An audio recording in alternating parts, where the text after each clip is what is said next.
국회의원 나오셔서 인사 말씀해 주시기 바랍니다.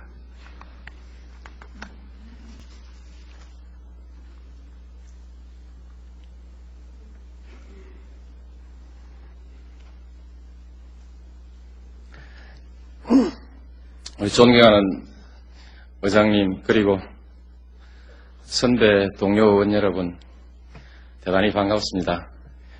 제가 13대 국회 이 자리에서 4년간 일하고 6년 하고도 한 2달 더 쉬고 이제 다시 여기 섰습니다.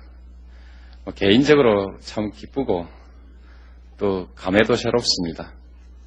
그동안 국회의원 선거 2번 떨어지고 또 다른 선거도 좀 떨어지고 이러는 동안에 모든 것이 제 잘못은 없고 전부 선배 정치인들 또 전체 정치 그쪽에 잘못 때문에 떨어졌는가 싶어 마음속에 원망도 많고 맺힌 여러 가지 맺힌 생각도 참 많았습니다. 지나고 보면 제 잘나고 정치만 잘못됐고 꼭 그리 말하기는 어려운 것 같습니다. 우리 역사가 안고 있는 오랜 그 역사의 흐름 속에 우리가 숙명적으로 안고 있는 여러 가지들의 정치적 상황과 구도가 누구 탓할 것 없이 모두 이제 와서 국민들한테 모두 또 신용을 좀 잃고 있는 그런 정치적 구조 속에서 저도 때론 좋은 기분도 느끼고 때론 어려움도 겪고 이렇게 했던 것 같습니다. 저도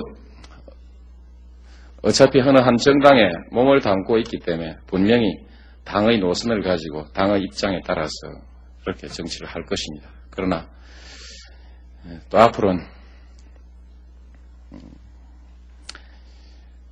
누구 탓보다 어떻게 하면 우리 정치가 좀 국민들한테 신뢰를 좀 회복할 수 있을까, 이런 점에 관해서 좀 고민하면서 여러분들의 지도 편달을 받고 싶습니다. 그리고 그동안 저도 또 무척 좀 잘난 국회의원이라고 스스로 자부했었는데 실제로 13대 국회 때나 떨어져 나가서 바깥에 있을 때나 일을 해보니까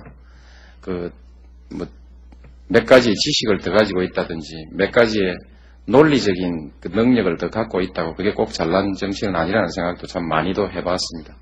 앞으로 많은 선배 여러분들의 그 너그러운 지도 편달을 바라고요. 또 많은 동료 의원 여러분들 좀 모처럼 오랜만에 좀 모난 성격의 정치인이 돌아왔지만 사랑해 주시고 또 서로 많이 도와주시기 바랍니다. 저도 열심히 해서 크게는 나라에 좀 또 보탬이 되면 좋겠고 또 작게는 우리 정치인 모두가 좀 국민들한테 존경받는 정치가 되도록 그렇게 열심히 노력해 볼 생각입니다.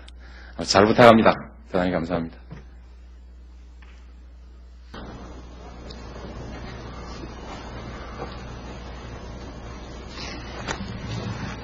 해양수산부 장관 답변 드리겠습니다. 손태인 의원님께서 독도의 해양과학기지에 관해서 질문 주셨습니다. 정부는 98년도에 독도의 해양과학기지를 설치하기 위해서 1억 원의 예산을 들여서 개념 설계와 현장 해양조사 등 기본조사를 마쳤습니다. 2000년도로 99년도에 역시 현장 해저면 상황조사 및 해저 지층 탐사를 위해서 1억 원의 예산을 배정해 두었다가 사업을 보류함으로써 이 예산은 불용 처리되고 되었습니다.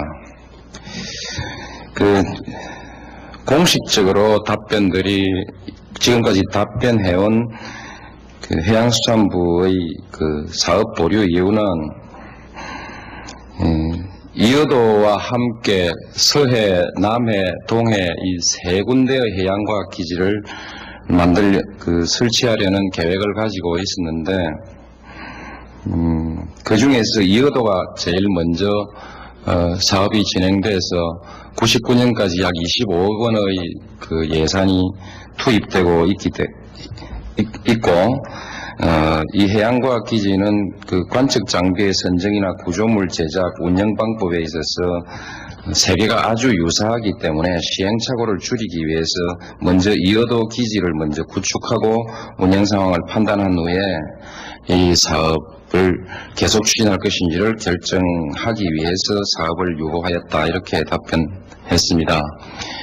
물론 이 해양수산부의 이 결정 과정에는 해양수산부만의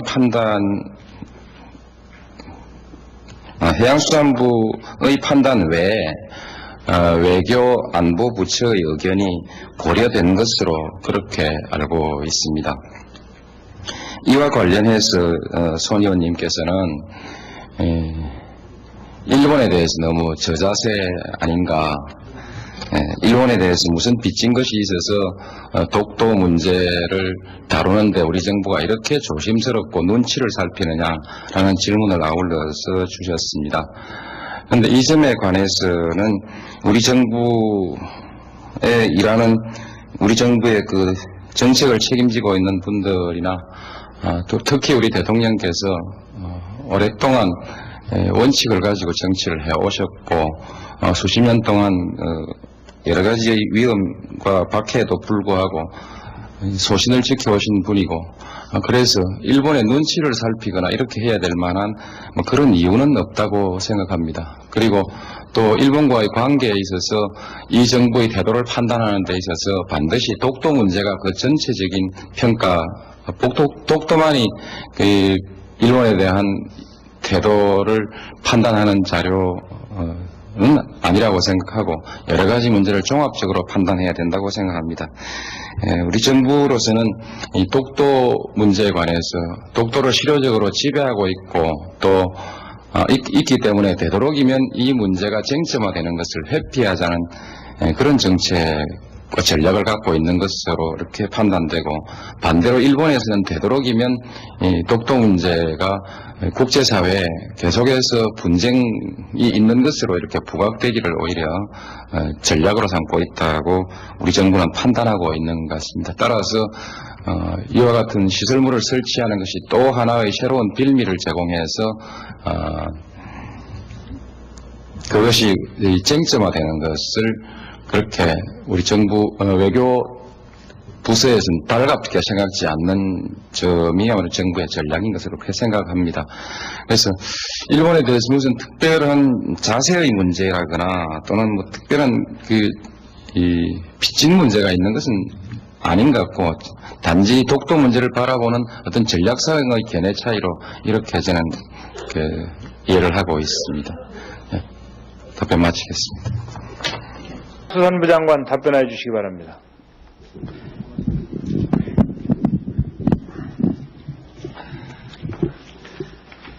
해양수산부 장관님 답변드리겠습니다. 먼저 신현태 위원님께서 평택 아산항 동척부두 3선석을 2004년까지 완공하기 위해서 내년에 예산 200억 원의 반영이 필요하시다는 점을 지적하시면서 장관의 견해를 물었습니다. 이 사업은 국책 사업으로 대단히 중요한 사업입니다. 그러나 그동안에 민자 사업으로 추진하고 있었던 관계로 사업이 지체되고 있었습니다. 지난 11월 재정투자를 위한 총 사업비 심사가 끝이 났습니다. 그래서 미리 예산에 금년에 편성하지 못했습니다만 총 사업비 확정됐던 관계로 마지막 예산을 확정하는 과정에서 반영되도록 기획예산처와 지금 열심히 협의하고 있는 중입니다. 두 번째, 송영진 의원님께서는 대산항 건설에 대해서 질문해 주셨습니다. 대산항 건설. 송영진 의원님 답변은 서면으로 해주세요. 예, 서면으로 드리도록 하겠습니다. 장관님, 지금 그 평택항 그 예산안에 대해서 예. 그 지금 기획예산처와 협의 중에 있다 그러셨는데, 예. 가능성이 있는 겁니까? 예, 가능성이 좀 있는 것으로 그렇게 판단하고 있습니다. 네, 열심히 노력해 주시기 바랍니다. 예. 정우택 의원님께서 수산물 직거래 기반 시설인 수협의 바닷마트 27개소 중 서면으로 해주십시오. 예. 그다음에 고진부 의원님 서면. 예, 서면으로 답변 드리도록 하겠습니다. 그다음에 민봉기 위원님께서는 인천 북한 개발과 관련해서 2001년도 예산으로 213억 원을 요구해서 109원이 반영됐는데 차액에 대한 대책과 인천항의 투자 규모가 소규모 항만보다 적은 이유에 대해서 질문해 주셨습니다. 인천 북항은 부두 18선석을 확보하기 위한 사업으로서 준설 사업과 준설도 투기장 공사는 정부가 투자하고 부두 시설은 민자 사업으로 계획해서 추진하고 있습니다. 2001년도 예산으로는 항로 준설비 94억 원과 준설도 투기장 호환 100억 원 그리고 감리비 및 기타 부대비 등 213억 원을 협의하였지만 민자 유치 사업인 부도시설 공사가 지연되고 있어서 우선 사업이 필요한 준설도 투기장 호환 건설비와 감리비 등 109억 원을 반영하고 준설비 및 실시 설계비 등 104억 원은 차기 반영 대상으로 하였습니다. 그리고 호환이 건설돼야만이 준설이 가능하기 때문에 사업을 순차적으로 진행하자면 기술상 반영액을 조정한 것은 타당하다고 생각합니다. 인천항의 투자 규모가 적은 이유는 기존의 인천항 내항 개발 계획이 마무리 단계에 들어서 있고 인천 북항은 민자 사업으로 추진하고 있어서 재정 사업비가 적게 편성되었기 때문입니다. 앞으로 재정력 건이 허용되는 범위 내에서 사업비가 조기에 집중 투자되도록 예산당국과 적극 협의해 나가기로 하겠습니다. 특히 이 질문과 관련해서 이 예산, 항만 개발 투자에 있어서 지역 간의 투자의 불균형이 있는 것 아니냐라는 의문을 가지시고 지적해 주신 부분에 관해서는 지난 5년간 연차별 각 주요 항만별 투자 액수들을 이렇게 전부 조사를 해서 권기술위원님께서 요구한 자료를 이렇게 자료를 요구하셨기 때문에 5년간 이 투자비들을 전부 이렇게 일람표로 작성해서 제출해 드렸습니다만 이 표를 보면은 대체로 98년도 예산이 97년도에 편성된 것인데 98년 예산에서부터 의원님들이 다소 의문을 가지고 있는 호남 지역의 항만에 대한 투자들이 미리 상당히 많은 액수로 미리미리 투자가 되고 시작되고 있습니다. 그리고 어떤 경우에는 부산 신항 같은 데는 이 정부에서 편성한 99년도 예산이 그 전년도 예산보다 훨씬 이제 많아진 경우도 있고 또 반대로 호남의 예산도 많이 깎인 부분도 있고 이렇습니다. 이 항만이라는 것이 일거에 모든 항만을 똑같이 투자해서 똑같이 개발하기는 어려운 것이고 사업 계획이 되는 대로 필요에 따라 항만별로 이렇게 개발하기 때문에 같은 연도에 모든 항만 투자가 같이 가는 것은 아니라고 생각하고 우리나라의 투자 경향을 본다면 그동안에 동부 이 경부축이 물류의 중심축이 되고 따라서 부산과 경남 지역의 투자가 그동안에 많았습니다만 이제 앞으로 중국의 경제가 개발되면서 중국 쪽의 물동량이 대단히 많이 늘어나고 그래서 서해안 시대라는 말을 우리가 쓰고 있었듯이 90년대 중반에서부터 이 서해안 쪽의 투자가 시작돼 가지고 서해안 쪽의 항만의 투자가 좀 많이 늘어나고 있는 관계로 그래서 지금 언론 보면은 뭐 일부 특정 해안에 투자가 몰리는 거 아닌가 이렇게 그런 의심을 받고 있습니다만 대체로 이 사업 계획들이 95년, 6년 이럴 때 계획이 돼서 98년부터 투자가 개시된 그런 사업들에 근거하고 있다는 점을 이해해 주시면 감사하겠습니다.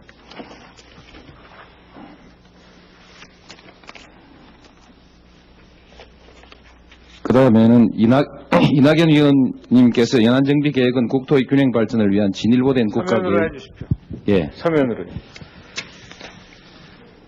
송영길 위원님께서는 서면으로 답변을 요구하셨습니다만 갯벌과 농지의 가치 비교 연구 결과에 관해서는 자료를 드리겠습니다만 갯벌이 농지보다 3.4배 높다는 견해 또 농지가 1.85배 높다는 연구 결과 갯벌이 송 의원님께서 서면으로 요구를 하셨으니까 서면으로 답변해 주십시오. 그래서 이 부분에 관해서는 연구 결과가 너무 일치하지 않아서 판단하기가 어렵다는 점을 말씀드리겠습니다. 수고 많으셨습니다.